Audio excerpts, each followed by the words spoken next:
the best way to call college coaches. I know you guys have been waiting for this podcast, and here it is. This is the College Soccer Guy, and this is how to play college soccer. Let's get into it. So, how to call coaches. 90% of the time, the coaches are going to ask you for a phone call. Now, you can cold call them, which I love. If you're like, I'm willing to. I love that personality about you. But they're not going to pick up the phone 90% of the time. And if you leave a message, they're not going to check it. It's their office line. They get a lot of calls. It's just not very efficient. They don't want to look at a landline. They have to be in the office for that. It's just not efficient, especially in today's day and age. Like, nobody wants to look at their voice messages on their landline. So how do you get their cell phone? That's different. Cold calling their cell phone, that's a good idea. But it's just difficult to get on the phone and call them. Now, I admire people who be like, oh, you should cold call. That's brave of you. I'm saying that's inefficient. There's way better ways to do it. The best way to do it is to have a genuine conversation with them for months at a time. They then ask you for a call, and then by that time, they want to get on the call with you. Now, there's a lot of steps here, so I want to start with how to set up the call. So the first thing is, you're a freshman, sophomore, junior. You're going, hey, I want to have a call with a college coach. First of all, if you're a freshman, Division III coaches want to speak to you on the phone. Okay, that's really important for you to understand. Because when you are a freshman, no other Division I schools can talk to you. Division III schools know that, and they're like, look, this is from now until June 15th of their sophomore year, this is the only chance we have to talk to them without anyone bothering us. It's like a free opportunity. So, and less competition. So they do want to talk to you on the phone. So that's that. Number two, once it's past June 15th and they want to get on a phone call with you, it's really important that prior to the call, if you want to get that call, you've emailed them with multiple every touch videos, maybe even some full game videos, and you've constantly updated them with your schedule. It takes about 2 to 3 months. I'd say, in my experience, about 3 months to get a phone call with a college coach, but it depends. If they happen to see you earlier, if you go to their ID camp, then it can happen a bit sooner. Now, when the coach says to you, and this is where everybody goes wrong that I've worked with when I first start with them, is the coach says, we'd like to schedule a call with you and speak to you. First of all, they don't really want to speak to your parents. Okay, they just want to speak to the students. The parents, I encourage them to listen in on the call, especially if it's a Zoom meeting or a phone call, but don't say anything. Now, you should have a piece of paper and a pencil in a notebook, writing down questions you want your son or daughter to ask the coach, or ideally you'd have it prepared beforehand. And I have a list of questions that the coach are going to ask you, as well as a list of questions that you need to be prepared to ask them. But as an adult, as a parent, as a mother or father, you're an expert in your own fields. And, I'm sure you have good instincts as to what the coaches should ask, but they do not want to hear from you, okay? Especially at the first call. They just want to talk to your kid. In fact, they pretty much never want to talk to you, pretty much ever. So when you're on that first call, just be mindful, parents, to not get too involved. But giving your kids tips is a good idea. Now, when the coaches email you, we'd like to schedule a call with you. When are you available? This is the part that everybody messes up. And then I would say like 60% of calls don't ever happen because of this mistake, which is they email you, we'd like to set up a call, and you say, I'm available whenever you are. And no specific times are made. And then they try and call you, you miss them, then you try and call them back, you miss them, and then they get over it, and then they stop because it's just taking too long. Now, you would think, and I'm criticizing college coaches here a little bit, I don't understand. There's so many automations now, Calendly. They should just have a link. You click the link, you schedule a call, you get automatic reminders, and then you have a phone call. But college coaches' schedules are so erratic. They're not like a normal job. They could get a call at 3 a.m. that one of their players just got arrested. That happened to my college team. So it's so difficult for them to have a consistent schedule. They may be calling you out of the blue, driving to so-and-so. They may have a wedding they're going to, and then they're going to call you. So that's why it's so erratic. So what you need to do is this. You're going to say, dear coach, I'm really excited to have the opportunity to speak to you on the phone. I am available from this time to this time between these dates and these dates. However, I'm happy to arrange my schedule around yours. So now you've given them specific times so they can pick, makes their life easier, but you haven't been rude about it. You haven't been like, you can call me at this time. You've ended the sentence with, but I'm happy to arrange my schedule around yours. Now the coaches will say, how does this time work? And then you say yes, and then the phone call can happen much more likely. Now, 90% of my students set up that whole sequence, and still the coaches don't call, or you call them because they haven't called you yet and they don't pick up the phone.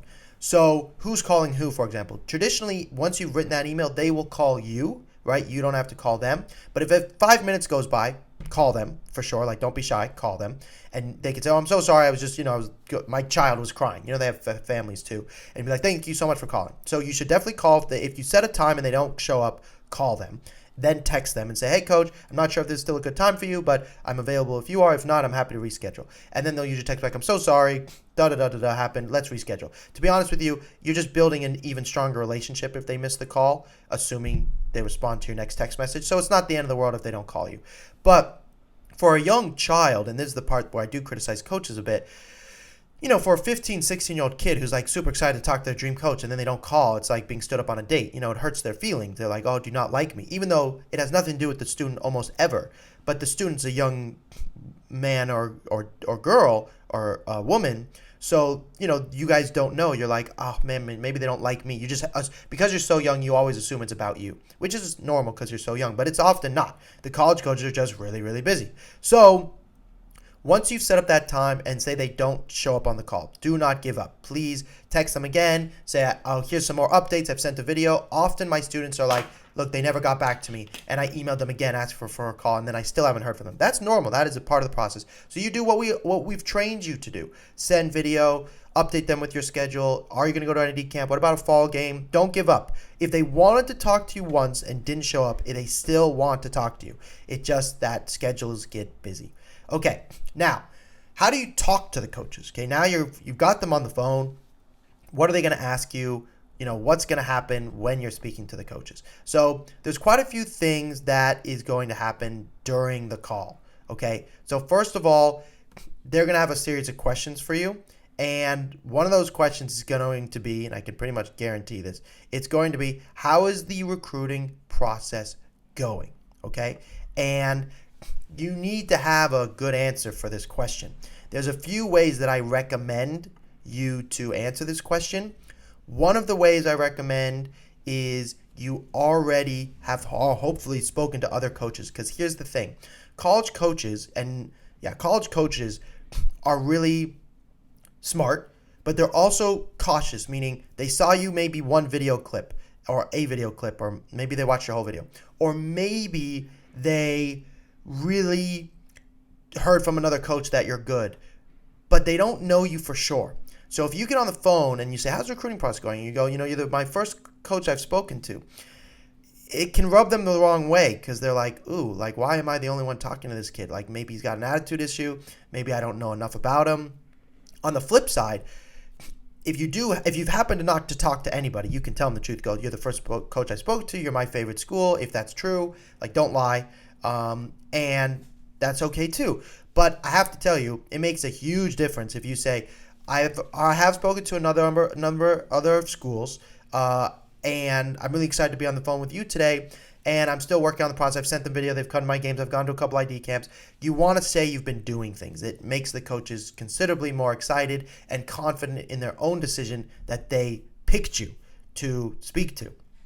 So now, what questions should you have for them? And I want to touch a little bit more on what questions they'll have for you, So for you, they're going to say, how's the recruiting process going? Tell me what your schedule's looking like. How is school going? Obviously, you can tell the truth with all this. They're just trying to get to know you as a person, and you want to be really confident. Drop your voice, say hello, yes sir, no sir, or coach. They like extra polite. They'll tell you to stop being so polite, and good. Then you can go back. It's better to overdress than underdress.